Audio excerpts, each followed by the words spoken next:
നമസ്കാരം. നമ്മുടെ PV അൻവർ ഇനി മുതൽ തൃണമൂൽ അൻവർ എന്നറിയപ്പെടും. ബംഗാളിലെ മുഖ്യമന്ത്രിയായ തൃണമൂൽ കോൺഗ്രസിൻ്റെ നേതാവായ ദീദി എന്ന് വിളിക്കുന്ന മമതാ ബാനർജിയുടെ പാർട്ടിയുടെ കേരള ഘടകത്തിൻ്റെ വലിയ ഏമാനായി ഇനി മുതൽ PV അൻവർ അറിയപ്പെടും. അവിടെ മമതാ ബാനർജിയെ ദീദി എന്നാണ് വിളിക്കുന്നത്. അതുകൊണ്ട് തന്നെ ഇന്ത്യ ഒട്ടാകെ രാഷ്ട്രീയം ചർച്ച ചെയ്യുമ്പോൾ ദീദി എന്ന പദപ്രയോഗം എല്ലാവരും ഉപയോഗിക്കാറുമുണ്ട്. അതുപോലെ തന്നെ ഇനി മുതൽ പാർട്ടിയുടെ തെക്കൻ സംസ്ഥാനങ്ങളിലെ കാര്യങ്ങളെക്കുറിച്ച് പറയുമ്പോൾ നമുക്ക് ഒരു ദീതൻ എന്ന പദം കൂടി ഉൾപ്പെടുത്തേണ്ടതുണ്ട്. ആ ദീതനാണ് ഇനി PV അൻവർ, ദീദിയുടെ സ്വന്തം ദീതൻ. തൃണമൂലിൽ ചേർന്ന അൻവർ ഇന്നലെ അദ്ദേഹത്തിൻ്റെ MLA സ്ഥാനം രാജിവെച്ചു. നിലമ്പൂർ അൻവർ ഇല്ലാത്ത നിലമ്പൂരായി മാറി. രാജിവെച്ച് 6 മാസത്തിനകം ഉപതെരഞ്ഞെടുപ്പ് വരണം എന്നാണ് ചട്ടം. അതുകൊണ്ട് തന്നെ അടുത്ത ഉപതെരഞ്ഞെടുപ്പിലും അമ്പൂക്ക മത്സരിക്കുന്നില്ല എന്നാണ് പ്രഖ്യാപിച്ചിരിക്കുന്നത്. കോൺഗ്രസിനും UDFനുമൊക്കെ നിരുപാധികമായ പിന്തുണയും അൻവർക്ക പ്രഖ്യാപിച്ചിട്ടുണ്ട്. അത് മാത്രമല്ല, VD സതീശനെതിരെ നിയമസഭയിൽ ഉന്നയിച്ച ആരോപണങ്ങളിലും അദ്ദേഹം നിരുപാധികം ക്ഷമ ചോദിക്കുകയും ചെയ്തു. അതിൻ്റെ കാരണം അദ്ദേഹത്തെ ഇത്തരത്തിലുള്ള ഉഡായിപ്പ് ആരോപണങ്ങൾ പറഞ്ഞ് പഠിപ്പിച്ച് എഴുതി കൊടുത്തത് മുഖ്യമന്ത്രിയുടെ പൊളിറ്റിക്കൽ സെക്രട്ടറി P ശശിയാണത്രേ. അദ്ദേഹം അത് വെളിപ്പെടുത്തുകയും ചെയ്തു. എന്തിനും ഏതിനും ഈ P ശശി കാരണമാണ് താനീ വലിയ കുറ്റകൃത്യങ്ങളൊക്കെ ചെയ്തതത്രേ. മുഖ്യമന്ത്രിക്ക് ഇതിനെക്കുറിച്ച് ഒരു ചുക്കും അറിയില്ല എന്നാണ് കരുതിയത്.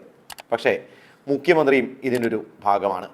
അതുകൊണ്ട് തന്നെയാണ് ആദ്യം P ശശിക്കെതിരെ താങ്കൾ ആരോപണം ഉന്നയിക്കുമ്പോഴും മുഖ്യമന്ത്രിയെ ബഹുമാനപ്പെട്ട മുഖ്യമന്ത്രി എന്ന് പറഞ്ഞ് പിടിച്ച് നിർത്തിയത്.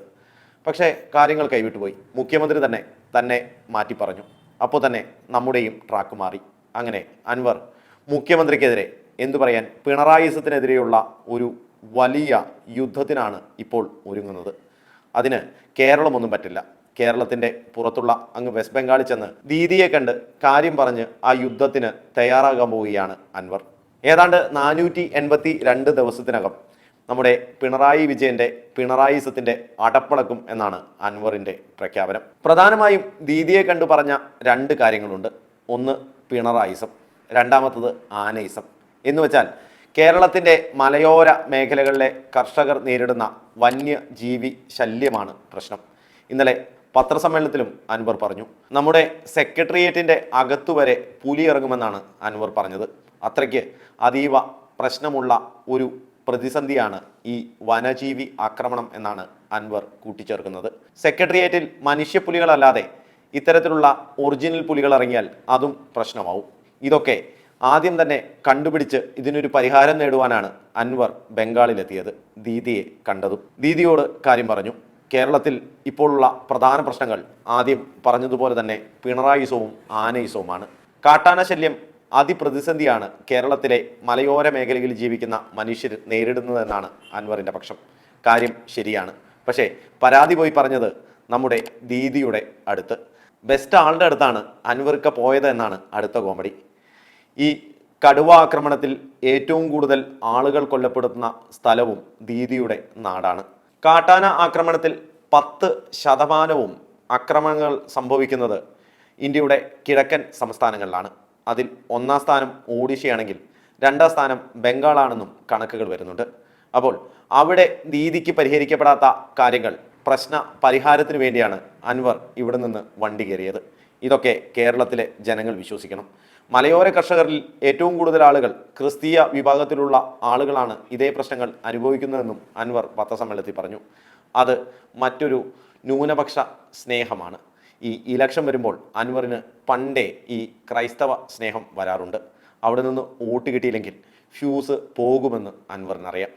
അങ്ങനെ ഒരു ക്രൈസ്തവ സ്നേഹം കൂടി ഇവിടെ കാണിച്ചാൽ, ഒരു പിണറായിസത്തിന് ആണിയടിച്ചാൽ കേരളത്തിൽ പിഴച്ചു പോകാമെന്നാണ് അൻവറിൻ്റെ പക്ഷം.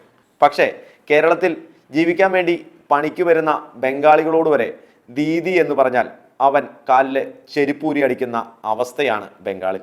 ഇന്ത്യയിൽ ഏറ്റവും കൂടുതൽ ദുരിതമനുഭവിക്കുന്ന ഒരു സംസ്ഥാനത്തെ വലിയ കടുവയെ പോയി കണ്ട് അവരുടെ പിന്തുണയും കൊണ്ട് കേരളത്തിൽ പിഴയ്ക്കാമെന്നുള്ള അൻവറിൻ്റെ ഐഡിയയിൽ തന്നെ അറിയാം അൻവറിൻ്റെ ഭാവി. ബംഗാളികൾക്ക് വേണ്ടിയുള്ള സ്വന്തം നേതാവായി കേരളത്തിൽ ഇനി അൻവർ അറിയപ്പെടും.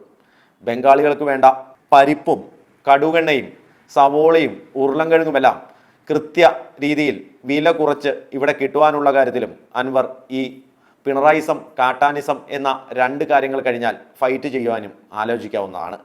പുതിയ പാർട്ടിയുടെ പുതിയ നേതാവായി വരുന്ന അൻവർ ഇക്കയ്ക്ക് എല്ലാവിധ ആശംസകളും നേർന്നുകൊണ്ട് നന്ദി, നമസ്കാരം.